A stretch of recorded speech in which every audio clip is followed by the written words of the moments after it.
Hey everybody, how you doing? It's your boy Alvin, and I just want to say first of all, for those of us who are impacted by the government shutdown and who are furloughed and who are still have to work but not getting a paycheck, I just want to, let you know that my heart goes out to you. And as I've said on some similar posts, this is going to be over soon.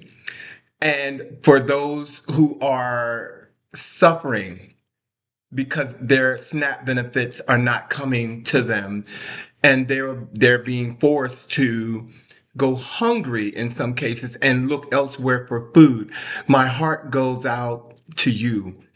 And when I think about it, all of this kind of narrows down to not wanting to implement the Affordable Care Act, which many refer to as Obamacare.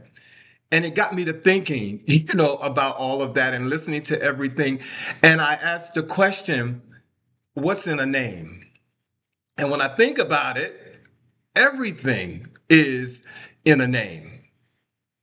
So I want to talk to some of you and let you know that when the Affordable Care Act was signed into law back in March of 2010, it came along with it being considered an official Washington title, the Patient Protection Affordable Care Act. The goal was simple: help more Americans get access to health care, protect people with pre existing conditions, and make insurance a little more affordable. But before the ink was even dry, something changed. Somewhere between Congress, the talk shows, content creators, and the headlines, the law got a brand new name. It was called Obamacare. Now, that wasn't meant as a compliment. Critics came up with it to turn the law into a punchline, to make it sound like some big government takeover all about one man, President Obama. Okay, and then, speaking of President Obama, in true Obama style, he said, you know what? I like that name because I do care.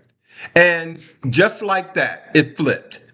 He turned an insult into a declaration. Obamacare became something people could own, a symbol of care, protection, and progress. Now, the politics being politics, the name stuck and it got heavier. By the time President Trump took office, Obamacare wasn't just a law anymore. It was a lightning rod. And here's the twist.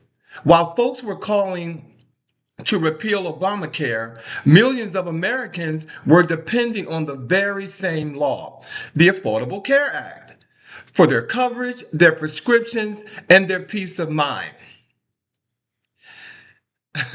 So again, I ask, what's in a name? And I say again, everything. Because I want you to imagine this.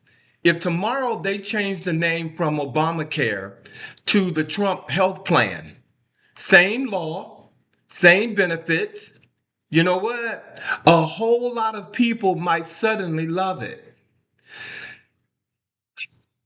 That's the power of language, the power of perception.